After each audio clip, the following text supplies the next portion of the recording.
You're sitting at a red light and a brand new $85,000 Ford F-150 pulls up next to you. Chrome glistening leather interior that cost more than most people's wedding and a monthly payment that would make a mortgage lender nervous.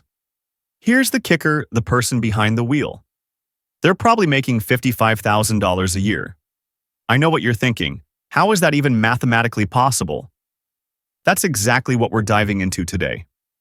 I'm Pot, and I've spent years studying the financial decisions that keep Americans trapped in cycles they don't even realize they're in.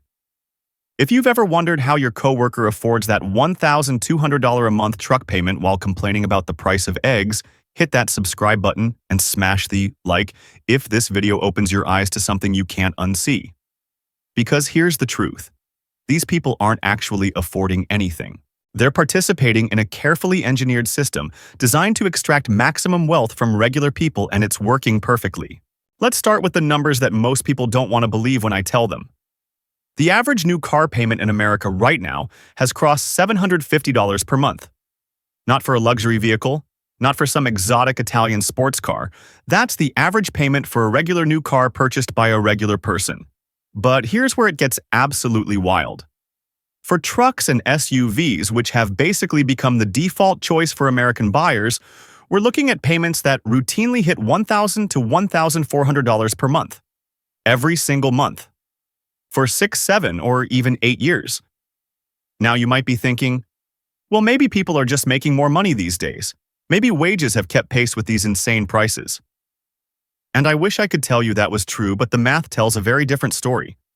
The median household income in America is around $75,000. Over the past 10 years, wages have increased roughly 15%. Sounds decent, right? Except during that same period, new vehicle prices have exploded by 45%. That's 3 times faster than income growth. This gap got even worse after COVID. Supply chain disruptions, chip shortages, and inflation created a perfect storm that pushed vehicle prices into territory that would have seemed absolutely fictional just 5 years ago. We're now in a situation where the average new vehicle costs more than the median household's annual income. Think about that for a second. And yet somehow millions of Americans are signing these loans every single month. The question isn't whether this makes sense, it obviously doesn't. The question is, how are they actually pulling this off? So how are people doing it? The first piece of this puzzle is something that would have sounded insane to your parents' loan terms that stretch further into the future than most people plan their careers. Remember when a car loan was 3 years, maybe 4? If you really needed to stretch the budget, those days are as dead as the cassette player. Walk into any dealership today, and the standard loan terms are 6, 7, or 8 years. Some lenders are even pushing 10 and 12-year auto loans, which honestly sounds like something out of a financial horror movie. The appeal is obvious. Let's run the actual math. Say you're buying a $70,000 truck. With a 4-year loan at 7% interest, you're looking at roughly $1,750 per month. That's a number that makes most people's stomachs drop. But spread that same truck over 8 years. Your monthly payment falls to about $1,050. Suddenly, the impossible looks manageable. Here's what the dealer won't mention while you're sitting in their office: that lower monthly payment comes with a brutal price tag. Over 4 years, you'd pay around $84,000 total for that truck. Stretch it to 8 years, and you'll hand over $100,000. That's $16,000 extra just for the privilege of a smaller monthly number. But the real nightmare isn't the extra interest. It's what happens to the value of that truck while you're still making payments. New vehicles lose 20 to 30% of their value in the first year alone.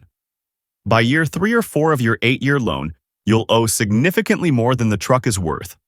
You'll be underwater, trapped in what's called negative equity. Want to sell it? You can't unless you write a check for the difference. Want to trade it in? You'll have to roll that negative equity into your next loan, making your situation even worse. You're not driving a truck at that point. You're wearing financial handcuffs that lock tighter every month. Now let's talk about the second trick in the playbook: promotional interest rates that sound too good to be true, because they are. Walk into any dealership and you'll see giant banners screaming 0% APR financing. It sounds incredible, right? Free money to buy that dream truck. But here's what those signs don't tell you: that 0% isn't free. The cost of that financing is baked directly into the price of the vehicle. You're facing a choice: pay full sticker price and get 0% interest, or negotiate a discount and pay market rate interest. But you're never getting both. The math works out roughly the same. Either way, the dealership and the finance company always get their cut. And here's the really frustrating part: those 0% offers come with strict qualification requirements. You need pristine credit, substantial income verification, and usually shorter loan terms. The people who actually qualify for 0% financing, they're typically the same people who could afford to write a check for the vehicle anyway. For everyone else, and that's most buyers, the interest rate environment right now is brutal. The Federal Reserve has held rates at 4.5 to 5.5%, which means auto loan rates have climbed significantly. If you have good credit, you're looking at 6 to 8%. Decent credit, that's 8 to 11%. And if your credit is less than stellar, welcome to the subprime world where rates can hit 12 to 18%. Let's put that in real terms. Take that same $70,000 truck with an 8-year loan at 7% interest. You'll pay over $20,000 in interest alone. That's $20,000 on top of the purchase price money that vanishes into thin air, building zero equity, creating zero value. And some dealers play an even darker game. They mark up the interest rate beyond what the lender approved and pocket the difference. It's legal, it's common, and most buyers never even know it happened. But the extended loans and interest games are just setting the stage for the real trap: the trade-in cycle that keeps people perpetually in debt. Here's how it typically plays out. Someone buys a new truck with a 7-year loan. 3 or 4 years in, they're bored with it. Maybe they want something with more features, or their family situation changed, or they just got hit with expensive repairs and figure, why not get something new with a warranty? So they head back to the dealership. The salesperson runs the numbers and delivers the bad news. You owe $35,000 on your current truck, but it's only worth $25,000 in today's market. That's $10,000 of negative equity money you owe on a vehicle that's no longer worth what you paid. Now here's where the magic happens. The dealer says, no problem, we can work with that. We'll just roll that $10,000 into your new loan. So you're buying a $70,000 truck, but you're actually financing $80,000. You're literally paying for 2 vehicles while only driving one. And this is where the cycle becomes inescapable.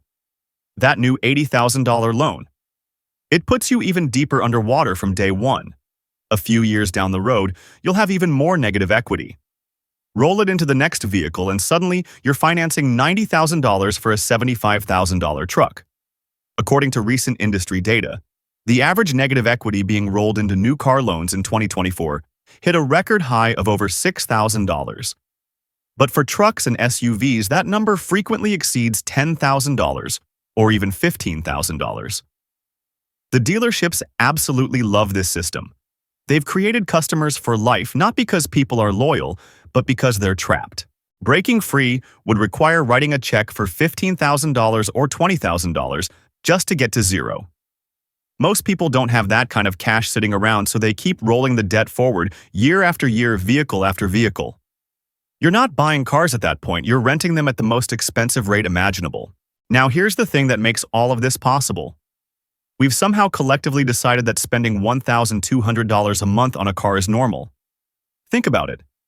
If someone told you they were dropping $1,200 every month on coffee, you'd probably stage an intervention.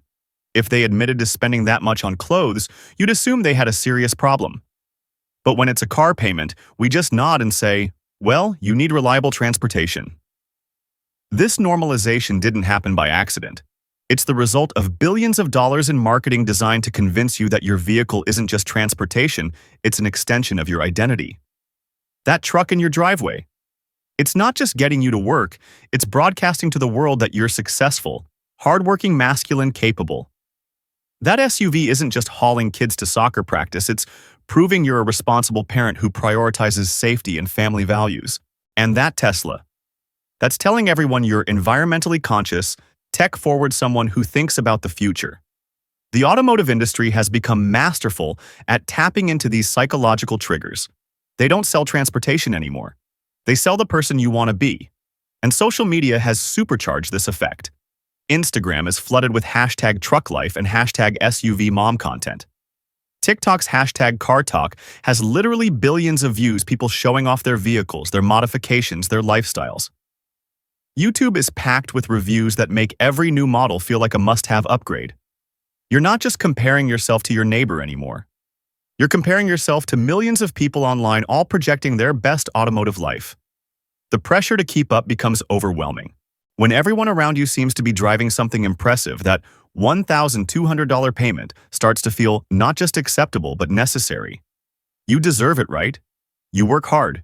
You should have nice things. And that's exactly the mindset that keeps the machine running.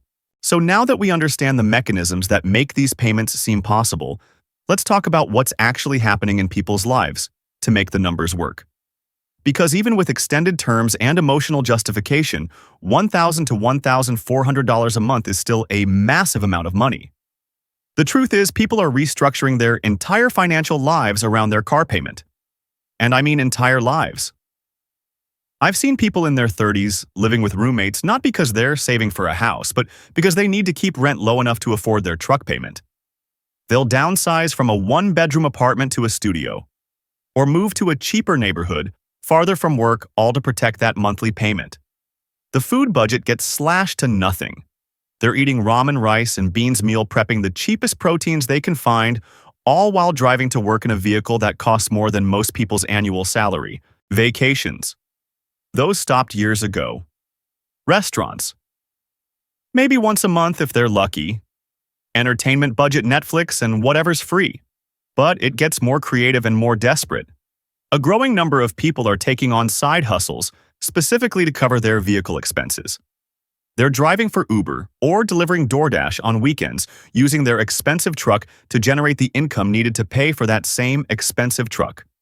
It's a bizarre cycle where the car becomes both the problem and the supposed solution. Others are working literal second jobs, 40 hours at their main gig, another 20 at retail or food service on nights and weekends, all so they can keep making payments on a vehicle they barely have time to enjoy because they're always working. Then there's the debt juggling act. Insurance, maintenance, repairs, gas, all of it goes on credit cards.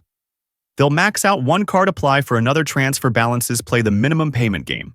They're essentially using high-interest credit card debt to subsidize their transportation costs, which is financial insanity. The most alarming trend. People are taking loans against their 401k retirement accounts to cover down payments or negative equity.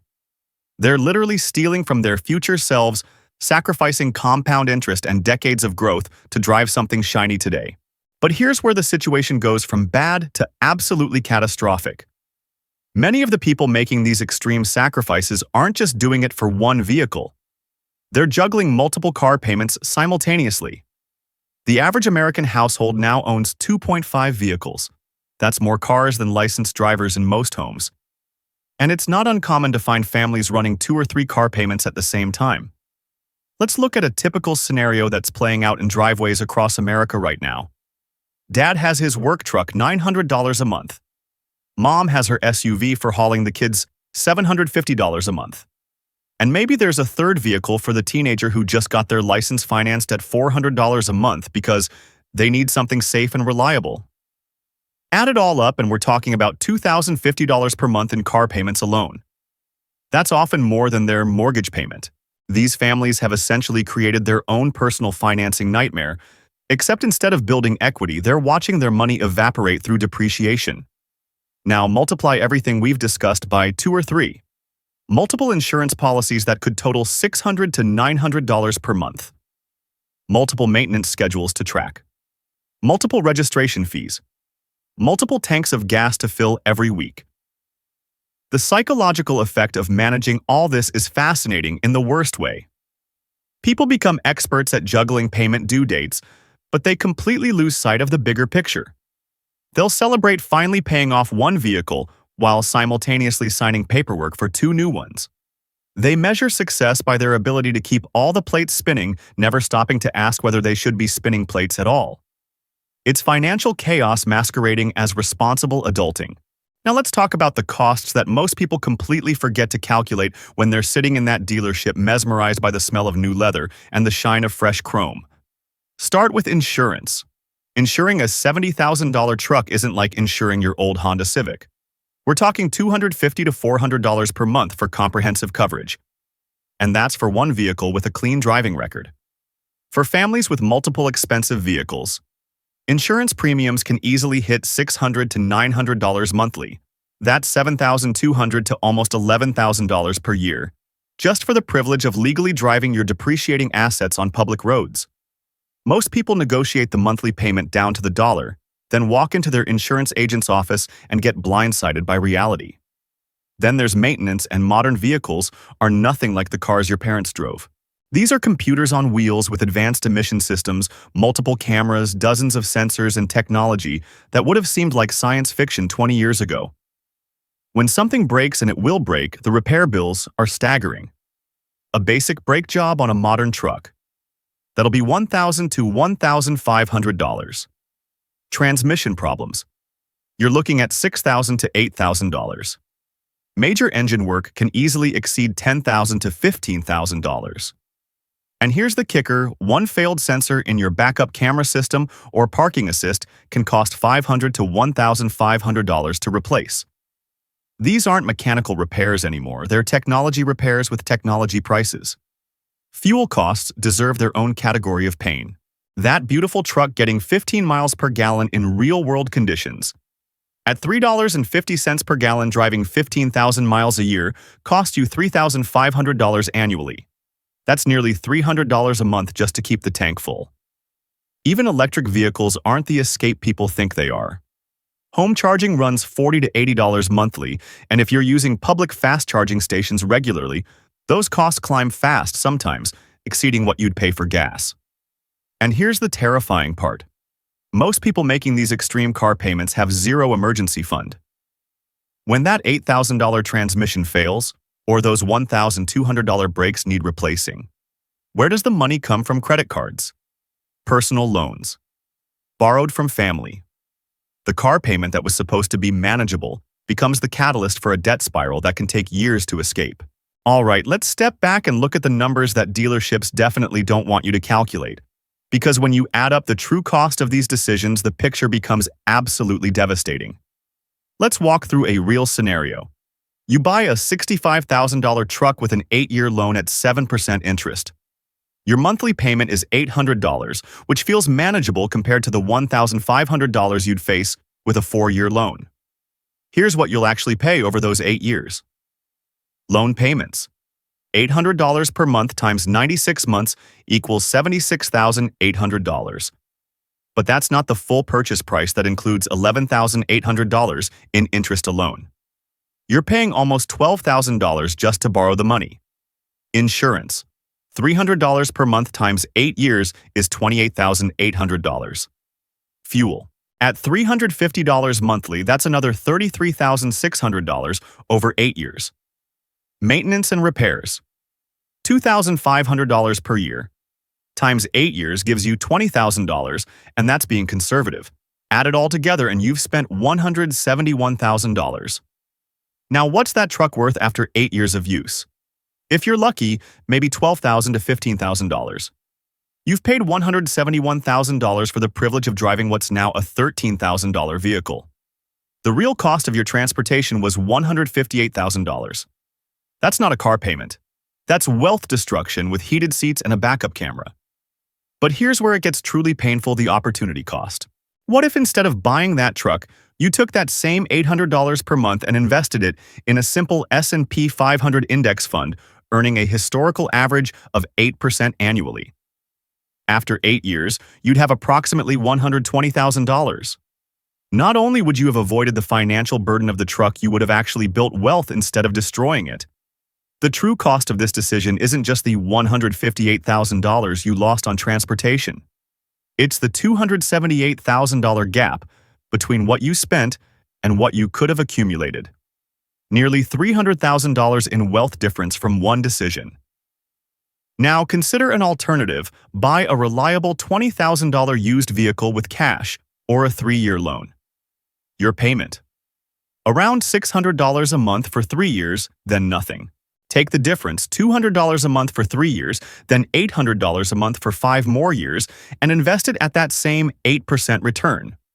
After 8 years, you'd have roughly $87,000 invested, plus you'd own a paid-off vehicle.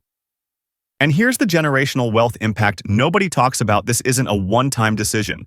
Most people repeat this cycle every 7 to 8 years throughout their entire working career. Over a 30-year career, you're looking at 3 to 4 vehicle cycles. The wealth difference between the truck buyer and the investor. Easily $500,000 to over $1 million when you account for compound growth. That's not just a car payment. That's your retirement, your kids' college education, your financial security, traded for the temporary satisfaction of driving something impressive. So if the math is this bad, why do people keep doing it? This is where we need to talk about what I call automotive Stockholm syndrome, where people become emotionally bonded to the financial decision that's holding them hostage. That truck isn't just transportation anymore. It's become intertwined with their identity, their sense of self-worth, their proof that they've made it.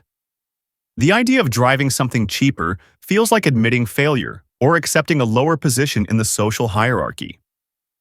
This emotional attachment makes rational financial analysis impossible. When someone suggests they could save $800 a month by driving a reliable used vehicle, they don't hear practical advice. They hear an attack on their character, their hard work, their right to enjoy life. The defense mechanisms kick in immediately. I work hard, I deserve this. You only live once, why not enjoy it? It's safer for my family. I need it for my business. Every objection gets rationalized away because accepting the truth would mean confronting a mistake that's costing them their financial future. And dealerships have turned this psychology into a science. Walk into any showroom and notice what they focus on: monthly payments, never total cost. Immediate gratification, never long-term consequences. Status and image, never depreciation and opportunity cost. They create time pressure. This deal ends tonight. They confuse you with trade-in values, rebates, and financing terms all mixed together. They make the numbers so opaque that most people walk out having no idea what they actually agreed to. Social media makes everything worse. You're not just keeping up with your neighbor anymore, you're competing with millions of perfectly curated automotive lifestyles on Instagram, TikTok, and YouTube. The pressure becomes crushing. Breaking free feels impossible. Admitting the mistake means taking an ego hit. Your friends and family all saw you buy the truck. What will they think? You're already years into the payments. And that negative equity.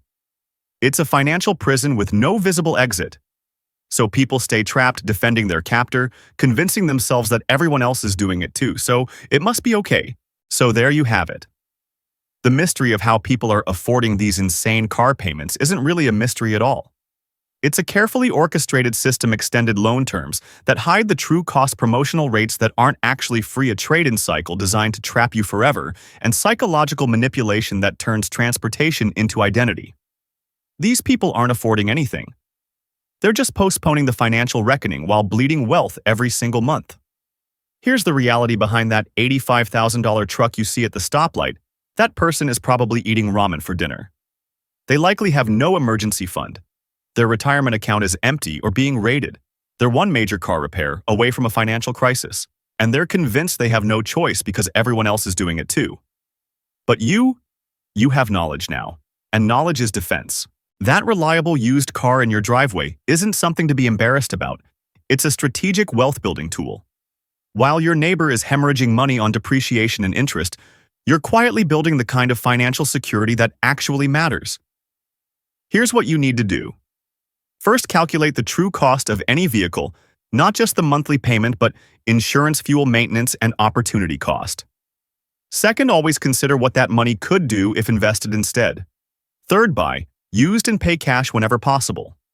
Fourth, if you must finance, never go beyond a 4-year loan. Fifth, never ever roll negative equity into a new loan. And sixth, follow the 20% rule. Your total car expenses should never exceed 20% of your take-home income. Remember, the person driving the flashy truck is probably financially stressed. You, in your modest paid-off vehicle, you're probably building actual wealth. Appearances lie. Real wealth is what you keep, not what you drive. If this video opened your eyes, smash that like button and subscribe for more financial reality checks. Drop a comment and tell me your car payment strategy. Or better yet, how you're avoiding the trap entirely. Share this with someone who needs to hear it. You might just save them from making a $250,000 mistake. And I'm Pot Wall Street.